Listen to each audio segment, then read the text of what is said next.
많은 사람들이 만나고 많은 것이 쌓이고 담는다. 여기 작은 카페가 하나 있습니다. 들어오실래요? 여기는 인문학 카페 듀잇입니다.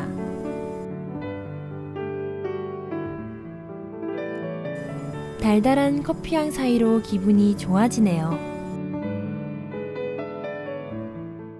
주로 카페 스티커가 붙여진 책들은 이제 제가 소장하고 있던 책들이고, 그리고 이렇게 나눔 커뮤니티 스티커가 붙은 거는 전국에 있는 분들한테서 저희가 책을 기증받고 있거든요. 그래서 지난 5월에 전국 6개 그 마을 도서관이라든지 혹은 시골 그 초등학교 같은데, 그리고 장애인 시설 등에 저희가 1000권 정도 책을 기증을 했습니다. 사실 가게에도 책을 더 많이 놓고 싶은 게 제 솔직한 심정이거든요. 책이 사실 꼽혀 있는 것보다 책이 읽히는 곳에 가는 게 좋거든요. 분기별로 분류를 해가지고 기부를 하고 있거든요. 토요일인 오늘 어떤 손님들이 카페에 찾아올까요?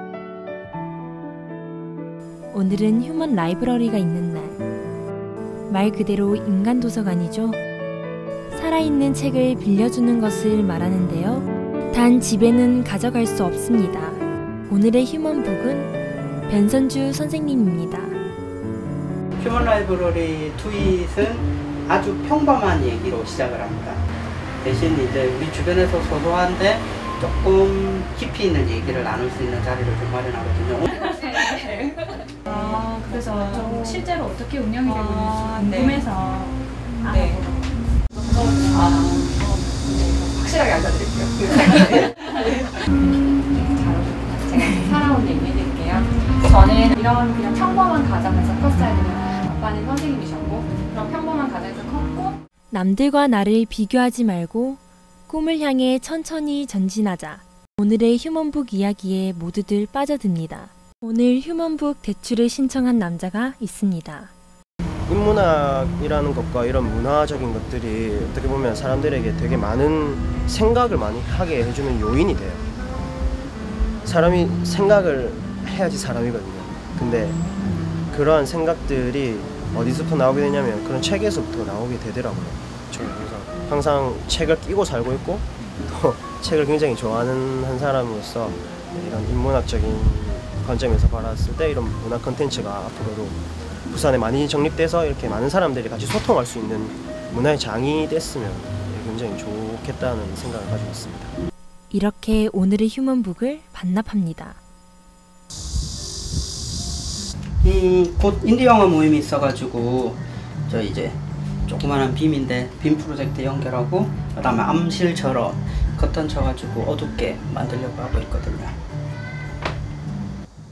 오늘은 어떤 영화를 보는 걸까요? 벌써부터 기다려집니다. 오늘 영화 제목은 웰컴 미스터 맥도날드입니다. 보신 영화에 관련돼서 감상평을 남겨주시는 거예요. 각자의 목적이 다 일치하고, 그래서 앞으로 나가는 거 완전 줄줄줄줄 나가는데 여기서 답답한 느낌이 들었어요. 그렇게 안 되니까. 근데 그게 뭐 현실에 더 많이 일어나니까 현실성이 전 더 높은 것 같았어요. 모두들 영화 이야기에 빠져듭니다. 인디 영화 같은 경우는 다 아우르는 그런 다양한 감정이 공존하기 때문에 개인적으로 좋아하는 부분입니다. 제가 생각할 때는 감정이죠. 감성에 대해서 생각을 해보면 그만큼 다양한 사람을 만나도 쉽게 알아갈 수 없는 것들이 있거든요. 근데 인문학이 대중과 함께 공존할 수 있고 어떤 그 영향력을 오랫동안 많은 사람들에게 보여줄 수 있다면 거기에 원동력은 바로 감성이라고 생각을 합니다. 이렇게 뜨거운 토론이 끝나고 오늘도 하루를 마무리합니다. 비가 추적추적 내리는 날, 또다시 듀잇의 작은 테이블에 하나둘씩 모여 앉습니다. 오늘은 낭독 모임이 있는 날인데요. 서로에게 책을 읽어줍니다. 카페에 이제 글이 올라가고요. 하고 싶다 하시는 분들이 보통 많이 댓글 달아주세요. 조금씩 내가 조금씩 한 발자국씩 앞으로 나가는 기분은 들어요. 이 또한 지나가겠지만. 좋다. 너무 좋다. 인문학 처음에 제가 접했을 때는 전공책 공부하듯이 사전 갖다 놓고 네이버에서 검색하면서 이제 한 줄 한 줄 읽었던 부분이 크거든요. 받아들이는 태도의 차이인 것 같아요. 태도의 차이. 네, 아무래도 어렵게 막연하게 느껴지던 그런 부분들이 제가 실제로 또 다른 사람을 통해서 만나보게 되니까 그게 그렇게 어렵지 않다는 거. 클로징 멘트를 쳤습니다. 왜 찾는 걸까요? 세상에 강변에 관심 있는 분들이 이제 그거를 들을 수 있게 이제 편집해서 인터넷에 올릴 거예요. 팟캐스트처럼 방송도 할 거고요. 시작해 보세요 이제. 들으면 만나잖아요. 들으면 김정한 작가의 안녕하세요 두윗가족 여러분. 오늘 소개할 책은 김정한 작가의 바람이 데려다 줄 거야. 이렇게 오감을 다 사용해서 나에게 이렇게 읽혀주거나 누군가 읽혀주는 게 되게 좋은 의미인 것 같아요. 오글거리는 부분이 있긴 하지만 낭독모임 살아있네.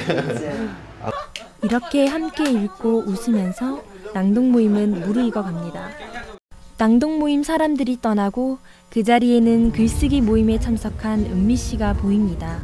네, 그 카테고리에 대해서 또 쓰고 또 다른 카테고리에 대해서 쓰고 과거랑 카이스트, 공대 이런 쪽에 사람들만 만나다가 뭐 사진 하시는 분도 만나고 뭐 자동차 일하시는 분도 만나고 이렇게 말을 하고 정말 다양한 경험과 생각들을 만날 수 있다는 게 너무 좋아요. 저는 학부생일 때 많이 해야 되는 것 같아요. 정말 랩에서 일만 하거든요. 노예처럼.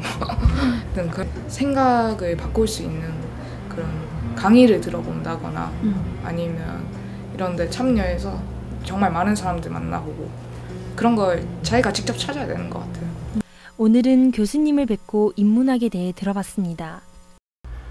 인문학을 이렇게 정의하도록 합니다. 우리의 삶에 도움이 되는 모든 것이 인문학이다. 비유를 해서 한번 이야기를 해보겠습니다. 여러분들이 아마 아기 돼지 삼형제 이야기 잘 알고 있을 겁니다. 다양한 버전으로 나와 있다는 것을 아는 사람은 좀 드뭅니다. 아기 늑대 3마리와 못된 돼지라는 책도 있습니다. 아기 늑대를 돼지가 괴롭히는 이야기입니다. 늑대들이 튼튼한 집을 지었는데 심지어 다이너마이트로 터뜨려가지고 괴롭힐 정도로 엄청나게 재미있는 이야기들입니다. 자, 여기서 보다시피 실질적으로 똑같은 동화책이지만 이 동화를 다양한 버전으로 만들어가지고 새롭게 생각할 수 있도록 해줍니다. 이게 우리들이 지금 현재 해야 될 일입니다. 인문학이 가지고 가야 될 숙제가 바로 여기에 있습니다. 인문학이라는 것을 그럼 어떻게 하면 가장 재미있게 할 수 있는가? 첫 번째는 얼굴을 마주보고 대화하는 것이라고 봅니다. 서로 시간을 내서 읽은 책을 토론하고 영화를 같이 보고 같이 이야기를 나누고 이것이 바로 인문학의 가장 시작입니다. 마음의 여유를 가진다면 사람들이 구태여 별도로 인문학을 공부하지 않더라도 인문학적인 사고를 하게 된다고 저는 볼 수 있습니다. 문화라는 큰 틀에서 봤을 때는 뭐 소설이든 영화든 음악이든 어쨌든 그걸 나타내는 표현하는 사람의 방식의 차이라고 생각이 되거든요. 그래서 인문학도 어떻게 보면은 그냥 한 갈래? 일부분이라고 생각이 들어요. 우리 감정이 가지는 그런 것들이 복합적으로 이루어졌을 때 저는 진정한 인문학이 완성되지 않는가 그렇게 생각하기 때문에 인문학은 감성이다. 인문학 하면 딱 들어오는 거는 삶. 거창한 게 아니라 그 사람의 한 가지 생각이잖아요. 그 한 가지 생각이 곧 삶이 되기 때문에 인생이라고 표현할 수 있을 것 같아요.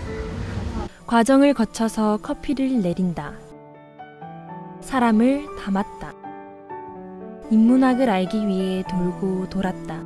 하지만 많은 과정을 지나 이제는 한 잔의 커피가 되었다. 사람의 인문학과 문화를 녹였다. 누가 언제 올지 떨리는 마음으로 바라보며 고백할게요. 그 사람하고 잘 될지를 보면은 좀 더 명확하게